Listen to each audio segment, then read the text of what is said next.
Hello everyone, welcome back to Abhiyantrix academy. Okay, last time हम लोगों ने एक टॉपिक कवर किया था, that is nothing but mesh analysis. अगर ठीक से याद आ रहा है तो okay, that was the topic ना, जहां पे हम लोगों ने अननोन करंट्स को फाइंड आउट किया था। यस एग्जैक्टली, हम लोगों ने डिसाइड किया था अब यहाँ पे कुछ तो नहीं है, लेकिन इमेजिन करने को ट्राई करो कि किस तरीके से चल रहा था। दिस इमेजिन करने वाला थिंग ना, इट इज वेरी गुड। मतलब जिसको दिमाग में फिट हो चुका है प्रॉपरली, उसको इमेजिन होता है when I talk about it. Okay, तो ट्राई करके देखो। सपोज एक सर्किट है अपने पास, ओके, जिसके अंदर 3 मैश है।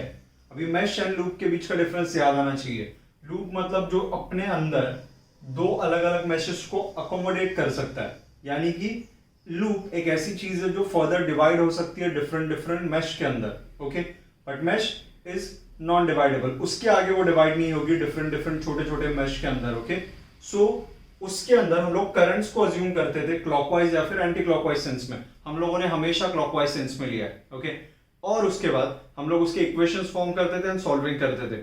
अभी जिस टॉपिक को हम लोग टच करने वाले हैं, that is nothing but nodal analysis. क्या है नाम टॉपिक का? Nodal analysis. ओके, यहां पे क्या समझने की जरूरत है? वहां पे हम लोग देख रहे थे कि इट वाज बेस्ड ऑन, किसके ऊपर बेस्ड था? वो अननोन करंट्स के ऊपर बेस्ड था, जो हम लोगों को फाइंड आउट करने थे। यहां पे it will be based on solving okay for unknown voltages. किसके बारे में हम लोग बात करने वाले? Unknown node voltages. Yes, unknown node voltages. Okay, तो चलो फिर काम स्टार्ट करते हैं फिर, and let's learn nodal analysis. Okay everyone, तो चलो फिर let's learn what is nodal analysis. Okay, अभी तुम लोगों के सामने अच्छा खासा थियरी गिवन है। Okay, this much points are good enough to understand the nodal analysis. ठीक से देखो क्या क्या बोला गया है। सबसे इंपॉर्टेंट पॉइंट तो मैंने पहले ही मेंशन कर दिया था, दैट इज नोडल एनालिसिस में हम लोग क्या फाइंड आउट करते हैं? तो we find out the unknown node voltages. लेकिन सबसे पहला चीज जो दिमाग में क्वेश्चन में आ सकता है कि नोड क्या है एग्जैक्टली? जैसे वहां पे मैश थे, यहाँ पे नोड का भी तो कुछ ना कुछ तो डेफिनेशन होगा, राइट? तो ठीक से देखो, सबसे पहले चीज तुम लोगों को अंडरस्टैंड करनी है, दैट इज नोड, जो कि सेकंड पॉइंट में लिखा गया है। एवरी जंक्शन वेयर 2 और मोर ब्रांचेस मीट। क्या बोला गया है यहाँ पे? एवरी जंक्शन जहां पे 2 या 2 से ज्यादा ब्रांचेस मीट करते हैं is called a node. Okay, that you need to understand. Then कैसे? तो हम लोग एक एग्जाम्पल देखते हैं। ओके, एग्जाम्पल में तुम लोगों को एक अच्छा खासा आइडिया आ जाएगा कि किस तरीके से तुम लोगों का सर्किट दिखेगा। For example let me take this example. यहाँ पे देखो ठीक से क्या क्या टर्म्स गिवन है, कौन से कंपोनेंट्स है, and then will try and understand कि हाँ वर्किंग किस तरीके से चल रहा है। ओके, यस, यहाँ पे भी एक रेजिस्टर है तुम लोगों के पास, यहाँ पे भी एक रेजिस्टर है, then you will have one more resistor here, then उसके बाद अगेन एक वोल्टेज सोर्स है, एंड अपना काम यहाँ पे खत्म हो रहा है। ओके, ठीक से देखो, यहाँ पे वैल्यूज है 20 वोल्ट, देन यहाँ पे है 1 ओम, कुछ भी ले सकते हैं हम लोग, 3 ओम, 4 ओम, 5 ओम, 6 ओम, यहाँ पे 20 वोल्ट में भी, ये भी 20 वोल्ट था तो इसको कुछ चेंज कर लेते हैं 10 volt. The main purpose of the circuit diagram is to show you कि यहाँ पे जो जो चीजें मेंशन की गई है वो कैसे एग्जिस्ट करती है। ओके, फॉर एग्जांपल सबसे पहला चीज बोला गया based on KCL to find out unknown voltages. अभी अननोन वोल्टेजेस कहाँ पे होंगे? तो हम लोगों ने वो भी मेंशन किया था, अननोन नोड वोल्टेजेस करके बोला गया। नोड कहाँ पे होते हैं? Okay, node is nothing but a junction where 2 और more branches meet. Let me find out a junction जहां पे 2 या 2 से ज्यादा ब्रांचेस, ओके, 2 या 2 से ज्यादा ब्रांचेस मीट करते हैं। So actually speaking, look at the thing, यहां पे ऑब्जर्व करना स्टार्ट करो। This is nothing but your node. Okay, node इसको बोला गया है सपोज V1 एंड इसको बोला गया है सपोज V2। ऑब्जर्व करो यहाँ पे कितने या कितने से ज्यादा ब्रांचेस मीट कर रहे हैं। Okay, so this is one branch, this is one branch and this is one branch. कितने ब्रांचेस मीट कर रहे हैं? 2 है क्या मिनिमम? नहीं। अगर 2 ब्रांचेस होंगे तो सिचुएशन कैसे बनेगा? This is one branch, okay, या फिर this is another branch. Okay, तो ठीक से ऑब्जर्व करो, जब भी ब्रांचेस के बारे में बात करेंगे, ये और ये एक एक ब्रांच हुए। ओके, उसके बाद यहां से एक वायर निकला, अभी ये तुम लोगों का एक्चुअल जंक्शन बन गया जहां पे 3 लोग आके मीट कर रहे हैं। 2 लोगों के टाइम पे हम लोग सीरीज ही बोलते हैं ना उसको, तो ये डेफिनेशन फिट बैठ रहेगा तुम लोगों का। क्या होगा फिर यहाँ पे? एवरी जंक्शन वेयर 2 और मोर आएगा या फिर 3 और मोर आएगा, फिर लॉजिकली स्पीकिंग 3 या 3 से ज्यादा, 4 भी हो सकते हैं, उससे कुछ फर्क नहीं पड़ेगा अपने को। ओके, सो इस चीज को थोड़ा सा मॉडिफाई कर लेते हैं, फिर 3 और मोर के वेज में। ओके, क्या आ जाएगा यहाँ पे 3 और मोर। अभी देखो ठीक से, फाइन, तो यहाँ पे 3 ब्रांचेस है, V1 वोल्टेज बन गया, 3 ब्रांचेस है, V2 वोल्टेज बन गया। इस तरीके से हम लोग डील कर रहे हैं। ओके, V1 एंड V2 के वैल्यूज फाइंड आउट करना ही अपना अल्टीमेट लक्ष्य है। क्या है अपना लक्ष्य? अल्टीमेट अननोन नोड वोल्टेजेस को फाइंड आउट करना। ओके, इतना वर्ड समझ में आ रहा है? उसके लिए क्या क्या चीजें की जाती है वो भी देखेंगे हम लोग। उसके पहले one of the nodes in the network is taken as a reference node. Yes, that is a very important thing. कभी भी कोई भी इलेक्ट्रॉनिक सर्किट ले लो, वहां पे कुछ ना कुछ रेफरेंस तो होता ही है। फॉर एग्जाम्पल, अभी जब हम लोग घर का वायरिंग वगैरह देखते हैं तो तुम लोगों ने ये एक टर्म सुना रहेगा बहुत सारे टाइम पे, अर्थिंग। क्या सुना है तुम लोगों ने ये term? It is very important. For example, किसी के कंप्यूटर्स के सीपीयू जो वगैरह होते हैं, ओके, उनके कैबिनेट्स यूजुअली पहले भी, अभी भी होते हैं बहुत सारे, लेकिन पहले मेजॉरिटी ऑफ टाइम्स पहले अराउंड 4-5 इयर्स बैक जो तुम लोगों के कंपोनेंट्स के ये होता है ना, पैनल्स या डब्बा बोलते हैं हम लोग जिसको बाहर का, सीपीयू के, वो तुम लोगों का होता था पतरे का। ओके, यानी कि आयन बेसिकली, किधर ना किधर तो वहां पे आयन कंटेंट जाता ही था, विच इज कंडक्टिंग थिंग। तो जब भी तुम लोगों के यहाँ पे एक्सेस करंट फ्लो होगा, वो फ्लो अफेक्ट करता था तुम लोगों के कैबिनेट को भी, क्योंकि ऑब्वियसली कंपोनेंट्स टचिंग किधर ना किधर, तो स्क्रूज ये वो किसी ना किसी वे में, और वहां पे शॉक आता था। तो ऐसे टाइम पे क्या किया जाता है कि किधर भी कोई भी तुम लोग के स्विचिंग बोर्ड्स हो, वहां पे करंट ना लगे, शॉक ना लगे, इसीलिए अर्थिंग का एक वायर होता है जो तुम लोगों के इस तरीके के 3 पिन्स होते हैं। उसमें जो ये मेन पिन होता है ना यहाँ पे, ओके, एक लाइव होता है, एक न्यूट्रल होता है, और एक होता है अर्थिंग। अर्थिंग स्टैंड्स की तुम लोगों का जो भी एक्सेस करंट है ना, वो सीधा ग्राउंड में चला जाए। What is ground basically? तो हर एक पूरे बिल्डिंग के अंदर, ओके, जितने भी इलेक्ट्रिकल कनेक्शंस है उन सबको एक साथ ज्वाइन किया जाता है और उसको सीधा सीधा कनेक्ट कर दिया जाता है ग्राउंड के अंदर। यस, अर्थ के अंदर एक रॉड जमीन के अंदर डिग करके डाल दिया जाता है। ओके, और वो एक्स्ट्रा करंट सीधा अर्थ के अंदर जाता है, because earth is again conducting thing. तुम लोगों को समझ में आ रहा है? वो सर्किट कंप्लीट करने में हेल्प करता है तुम लोगों को। जब भी शॉक नहीं लगना चाहिए तो हम लोग पैरों में क्या पहनते हैं? प्लास्टिक का कोई भी, या फिर वुड वगैरह का कोई तो रखते हैं हम लोग, जिसके ऊपर हम लोग स्टैंड कर रहे हैं, सो दैट हम लोग के बॉडी के थ्रू वो सर्किट कंप्लीट ना और अपने को शॉक ना लगे। Is this thing clear? Okay, यही सब फंडे जो यूज होते हैं। इवन बर्ड्स जब भी वायर्स के ऊपर बैठते हैं, इमेजिन अ 25,000 वोल्ट या फिर एकदम large amount of current carrying wire, और फिर भी उसके ऊपर बर्ड्स जाके इतने इजीली बैठ जाते हैं, उनको शॉक नहीं लगता। बट कभी कभी तुम लोगों को दिख जाएंगे सिचुएशन कि अचानक से उनको शॉक लग जाता है, जल जाते हैं वो लिटरली और गिर जाते हैं। That is because circuit complete हो जाता है। वो अपने बॉडी के अंदर से कुछ ऐसा पाथ अलाउ करते हैं, ओके, जिसके बेसिस पे उनको शॉक लग जाता है, काम खत्म, because it is not handleable to anyone. Okay, ये जो बाहर के तुम लोगों के इलेक्ट्रिसिटी के वायर्स होते हैं, उनके अंदर फ्लो होने वाला करंट या फिर वोल्टेज कुछ इतना इजी नहीं है कि जिसको ह्यूमन बॉडी बेयर कर पाएगी या फिर एनिमल बॉडी बेयर कर पाएगी। It is very hazardous. Okay, so coming back to my point, मैं बोलना चाहता था we have to have one reference node, that is nothing but your ground. तो यहाँ पे ये रहा तुम लोगों का रेफरेंस नोड, जहां पे सब कुछ आके कनेक्ट हो रहा है। लुक एट दिस, सब कुछ एंड में यहाँ पे आके कनेक्ट हो रहा है। So this is nothing but your reference node, that you need to understand. Then end में फिर ये कंक्लूड कर दिया हम लोगों ने, if n nodes are in network, कितने नोड्स है अपने पास? n नोड्स है, then number of simultaneous equations to be solved is n-1, जिसके बेसिस पे अपना सॉल्विंग चल रहा है। ओके, कितने इक्वेशंस बनेंगे? वो सब n-1 होंगे। यहाँ पे देखो कितने नोड्स है, 1 नोड, 2 नोड एंड ये रेफरेंस नोड, 3 नोड्स है अपने पास। और उसमें अपने कितने साइमल्टेनियस इक्वेशंस बनेंगे? 2, जो कि अपने को फेच करा के देंगे value of v1 and v2, because reference node का वोल्टेज इज फिक्स्ड, अपने को पता होता है वो, and that is nothing but 0 volt. That you need to understand. Ground है ना, तो 0 वोल्ट पे रहेगा। ओके, सब कुछ इसी के बेसिस पे रहेगा। हम लोग बोलते हैं ना, there is some reference to this, there is some reference to that, तो इन सब का रेफरेंस ये 0 वोल्ट है। क्या इतना पार्ट तुम लोगों को समझ में आ रहा है? Okay, fine. अगर इतना पार्ट तुम लोगों को समझ में आ रहा है तो एक सम लेते हैं अभी फटाफट। And let's try and understand कि हम लोग किस तरीके से ओके नोडल एनालिसिस के सम्स को अप्रोच कर सकते हैं। कैलकुलेटर्स ले लो, पेन रेडी रखो। Okay, so let's get started. So question की तरफ ध्यान दो। फिर क्वेश्चन में तुम लोगों को बोला गया है calculate the current through 2 ohm resistor. कौन से रेजिस्टर के थ्रू बोला गया है?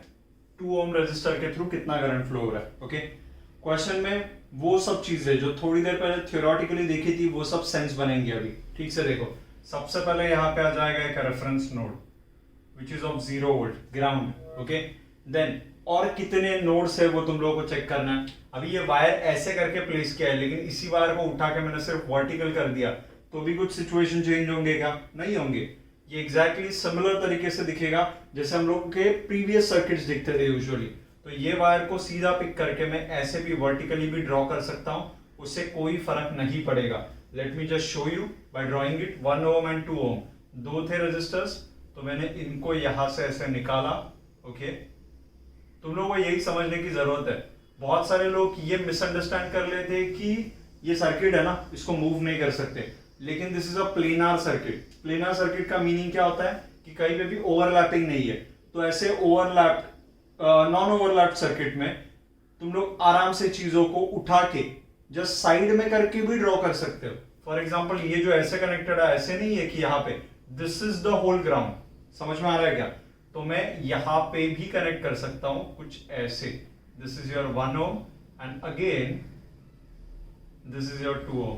क्या तुम लोगों को ये बात समझ में आ रही है? So that is what I want to tell you कि ये चीज यहाँ पे कनेक्टेड है तो रिजिडली वहीं पे होने की जरूरत नहीं है। ये total thing is nothing but ground. तो अपना पहले सर्किट था ये पॉइंट और ग्राउंड के बीच में कनेक्टेड, तो अभी भी उधर ही कनेक्टेड है। नेक्स्ट पॉइंट, यहां पे और यहां पे कितने ब्रांचेस मीट कर रहे हैं? 3 तो ये बन जाएंगे अपने V1 एंड V2, VA या फिर VB, कुछ भी नेमिंग दे सकते हो तुम लोग। वो बन जाएंगे अपने नोड वोल्टेजेस जिसके अंदर हम लोग इंटरेस्टेड है, बिकॉज उसी के बेसिस पे अपने को पता चलेगा कि 2 ओम रेजिस्टर के थ्रू फ्लो होने वाला करंट कितना है। ओके, सो सबसे पहला टास्क करते हैं V1 एंड V2 को फाइंड आउट करने जाते हैं। थोड़ी देर पहले सबसे इंपॉर्टेंट स्टेटमेंट जो ऊपर लिखा गया था, nodal analysis is based on KCL यानी कि Kirchhoff's current law. Kirchhoff's current law कोई भी जंक्शन पे अगर मैं अप्लाई कर रहा हूं तो किरचॉफ्स करंट लॉ क्या बोलता है गाइस? याद करो, कोई भी जंक्शन पे ओके I1, ये हुआ I2, ये हुआ I3 और ये हुआ I4, कोई भी जंक्शन पे ओके कोई भी जंक्शन पे sum of the currents, algebraic sum of the currents okay coming to the junction या फिर going away from the junction is nothing but equal to 0। यहां पे इस तरीके से बात करेंगे तो I1 इज इनकमिंग, सपोज उसको प्लस लिया, I3 and I4 also incoming तो उनको भी प्लस लिया, I3 एंड I4। जो I2 जा रहा है तो आउटगोइंग तो उसको I2 बोल दिया, minus I2 equal to 0। This is one way to represent a KCL का इक्वेशन। और एल्स कहीं कहीं पे भी मेंशन किया जाता है कि total incoming current equal to total outgoing current, that also make sense. तो हम लोग उसी के बेसिस पे भी लिख सकते हैं टोटल इनकमिंग यानी कि I1 plus I3 plus I4, तो ये इनकमिंग है, ठीक है, that is equal to total outgoing यानी कि I2।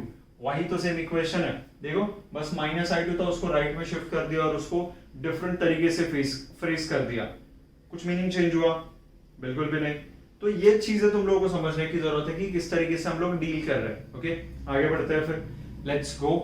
अभी इसी का यूज करेंगे। मैं क्या टेक्निक यूज करने वाला हूं वो मैं बताता हूं। मैं हमेशा I am going to do one thing, जो भी हम लोग नोड वोल्टेज लेंगे उससे मैं सभी करंट्स को आउटवर्ड अज्यूम करने वाला हूं। क्या अज्यूम करने वाला हूं? आउटवर्ड। फॉर एग्जांपल यहां से मैं एक करंट यहां पे आउटवर्ड, एक करंट यहां पे आउटवर्ड और एक करंट यहां पे आउटवर्ड अज्यूम करूंगा। Okay, let me give those names I1, I2 and something like I3। तो मेरा जो इक्वेशन बनेगा वो सभी आउटवर्ड करंट्स का addition should be equal to 0। It will be like that. तो मैं क्या बोल सकता हूं फिर? According to KCL at node 1, okay, हम लोग क्या लिख सकते हैं यहाँ पे? I1 plus I2 plus I3 equal to 0। तो यहाँ पे मैं लिख देता हूँ I1 plus I2 plus I3 equal to 0। क्या ये पार्ट समझ में आ रहा है तुम लोगों के ठीक से प्रॉपरली? तो मैं ये पार्ट को हटा रहा हूँ। KCL वाला पार्ट अपने वैसे भी अभी कुछ काम का नहीं है। ओके, डिस्क्रिप्टिव वाला पार्ट बोल रहा हूँ। जहां पे हम लोगों ने कंसेप्ट को लर्न किया था। अभी इसमें इंटरेस्ट है अपने को। ठीक से देखो करंट्स को कैसे लिखा जाता है, because this is a skill, this is the most crucial part. Mistake कहीं पे होता है ना स्टूडेंट का, तो वो यहीं पे होता है, ओके और फिर पछताते हैं सब लोग। सो अपने को नहीं करना है वो चीज। बहुत अच्छे स्टूडेंट्स हो तुम लोगों को समझ में आएगा अगर तुम लोगों का फोकस एक जगह पे है तो लोग क्या दिस I1 की तरफ देखो, I1 इज दिस करंट, ऐसे फ्लो हो रहा है। टेल मी वन थिंग, अगर करंट एक डायरेक्शन से दूसरे डायरेक्शन में फ्लो हो रहा है, मतलब हायर पोटेंशियल किधर है? That is the definition, right? अगर दो पोटेंशियल्स हम लोगों ने लिए, एक लेफ्ट वाला एक राइट वाला, अगर करंट इधर से इधर फ्लो हो रहा है, दैट मींस यहाँ पे हायर पोटेंशियल है, राइट? तो एग्जैक्टली सेम टेक्निक से वर्क करेंगे हम लोग। V1 is the higher potential, वहां से इधर फ्लो हो रहा है, and 20 will be the lower potential. तो देखो किस तरीके से डील कर रहे हैं हम लोग। फिर इक्वेशन को लिखा जाएगा I1 के, I is nothing but a V by R that you need to understand, okay तो उसी टर्म्स में लिखना स्टार्ट करेंगे। पहले वोल्टेज V1 ले लिया, देन जैसे यहाँ पे प्लस टर्मिनल आएगा, प्लस टू माइनस हम लोग माइनस लिखते हैं, याद करो। सो माइनस, ओके क्योंकि this is nothing but voltages का एडिशन, राइट? वोल्टेजेस का एडिशन कैसे चलता था? केवीएल के अकॉर्डिंगली चलता था। तो उसी कंसेप्ट से डिराइव होके V1 ये प्लस टू माइनस यानी कि -20 आ जाएगा। वोल्टेजेस कंप्लीट हो गए इस ब्रांच के अंदर के, और अभी बचा रेजिस्टेंस जो कि आ जाएगा डिनोमिनेटर में। तो ये आ गया मेरा resistor 1 plus, let's go to I2, V1 -0 आएगा। यहाँ पे भी -0 आ रहा था आगे, लेकिन 0 कौन लिखता है? नहीं लिखेंगे। तो V1 -0 अपॉन 1, लेकिन उसको मैं सिर्फ V1 अपॉन 1 भी लिख सकता हूं। This is nothing but your current I2, okay let's go for current I3 plus I3 के पास जा रहा है, दिस इज योर I3। तो V1 माइनस नेक्स्ट वाला voltage that is V2, so V1 minus V2 upon 0.5, V1 minus V2 upon 0.5 equal to 0।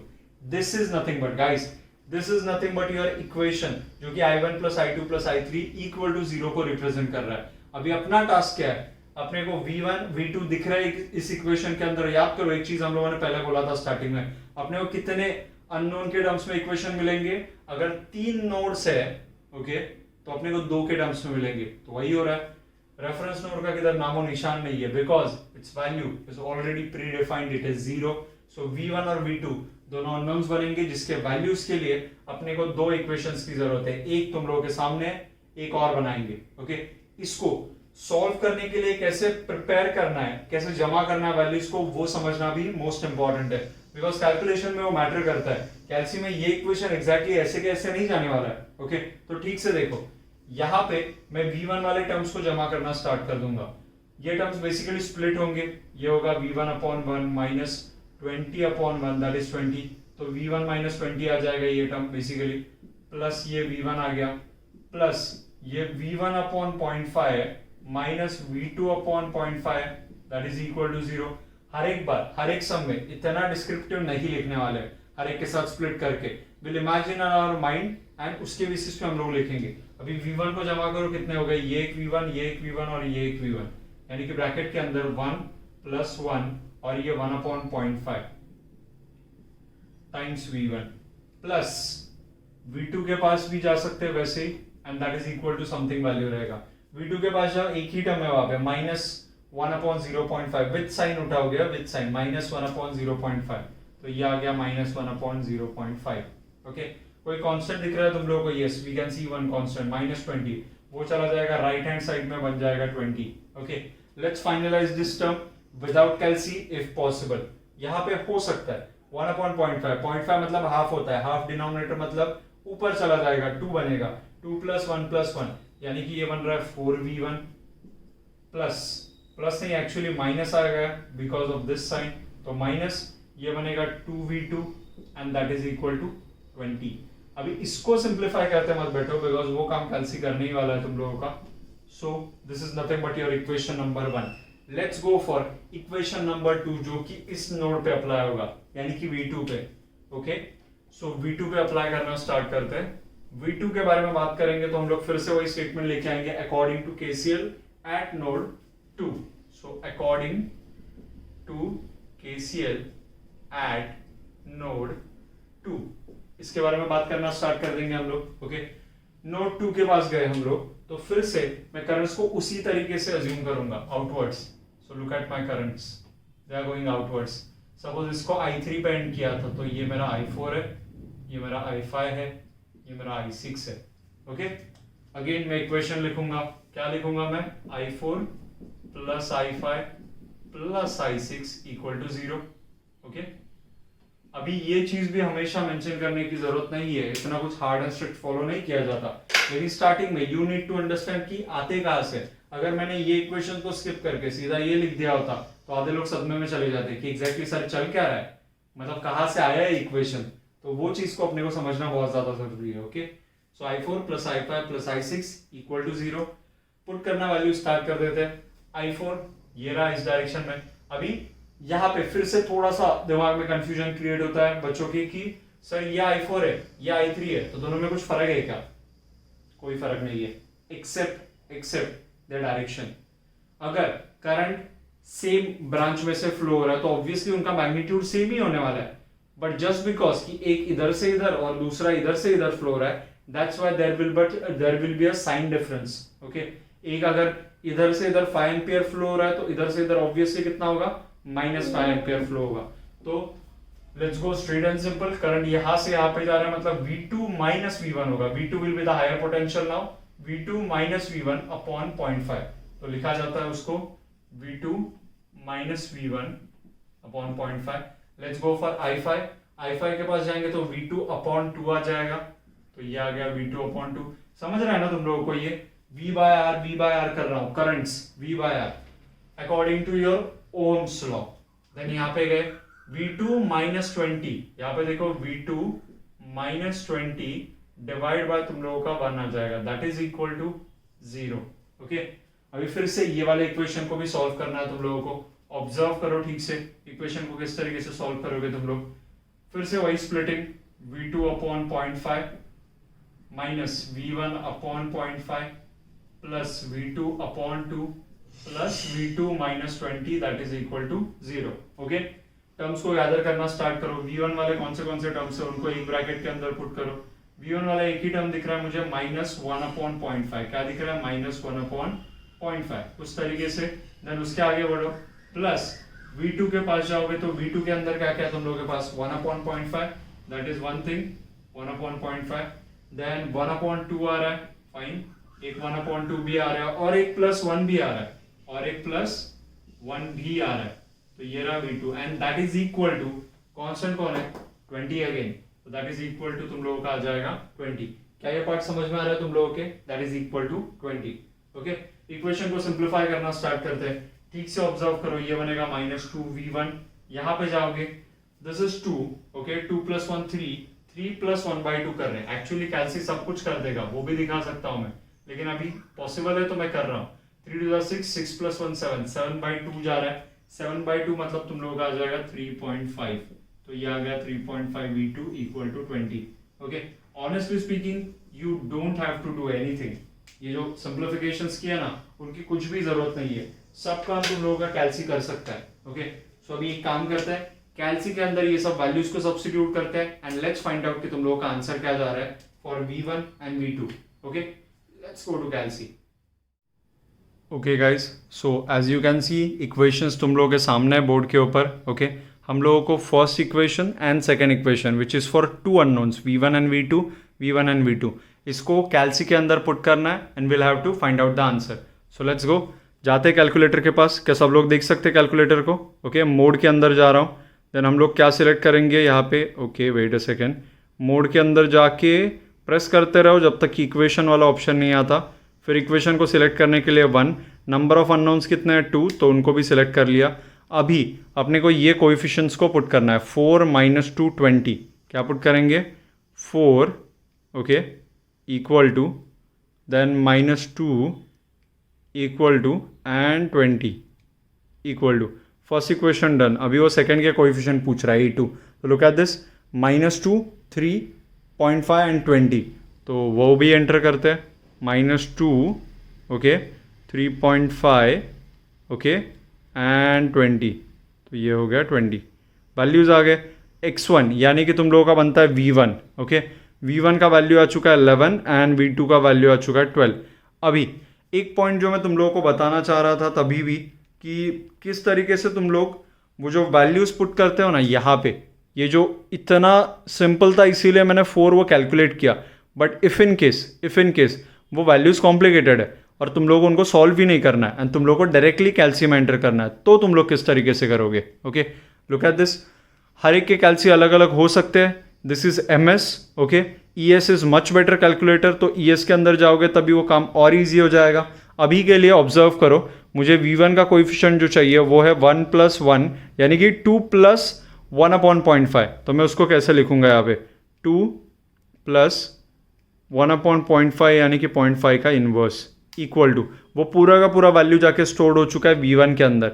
अभी let's go for V2 को क्या लिखना है? -1/0.5, तो -0.5 का इनवर्स यानी कि 1/0.5 इक्वल टू C के वैल्यू के पास जाओगे तो वो 20 है, तो उसके लिए तो कुछ मेहनत नहीं है, तो इक्वल टू यहाँ पे जाएंगे सेकंड वाले इक्वेशन के पास, ये -1/0.5 है तो -0.5 का इनवर्स। मैं बता रहा हूँ कि रॉ वैल्यूज़ भी डाल सकते हो, दैट इज़ माई पॉइंट।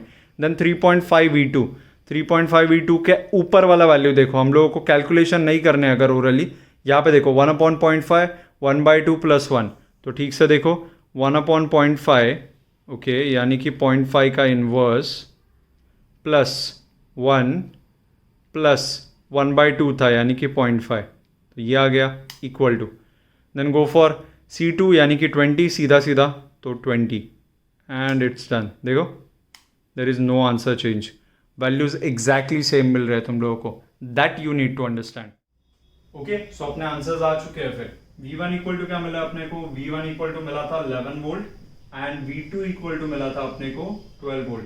हम लोग इंटरेस्टेड है current flowing through 2 ohm resistor, so I of 2 ohm के अंदर we are interested. Okay, check करो 2 ओम कहाँ पे? ये रहा 2 ओम, उसके अंदर कौन फ्लो रहा है? I5। Look at this, I5 कौन है? V2/2। I5 कौन है? V2/2। So I of 2 ohm is nothing but V2/2 and V2 का वैल्यू कितना है? 12 वोल्ट, तो ये चीज बनेगा 12/2, that is nothing but 6 amperes. That is nothing but your final answer. Okay, I hope तुम लोगों को ये सब पार्ट समझ में आ चुका है, किस तरीके से हम लोग डील कर रहे हैं। बहुत डिटेल में एक्सप्लेन किया मैंने फर्स्ट वाले सम को। ओके, उसके आगे कुछ स्टेप थोड़े बहुत लूजन अप हो सकते हैं बिकॉज उनकी जरूरत नहीं है। ओके, टेक्स्ट बुक में तुम लोग रवि सिंह यूज कर रहे हो या फिर BR पाटिल यूज कर रहे हो, कोई भी टेक्स्ट बुक ले लो या फिर रेफरेंस बुक तुम लोग देख रहे हो, उसी के अंदर भी तुम लोग को इतना डिटेलिंग नहीं मिलेगा हर एक सम के अंदर, because it is one time thing. जब एग्जाम में लिखोगे तो ऑब्वियसली ये सब चीजों का मेंशनिंग आना चाहिए, लेकिन अभी के लिए यू नीड टू अंडरस्टैंड कि once you are done with it ना, 4-5 सम एकदम बहुत अच्छे से प्रैक्टिस कर रहे हो, उसके बाद थोड़ा सा लूज हो सकते हो। ओके, सो मिलते हैं फिर नेक्स्ट वाले सेशन में और भी इंटरेस्टिंग सम्स के साथ। तब तक के लिए टाटा बाय बाय।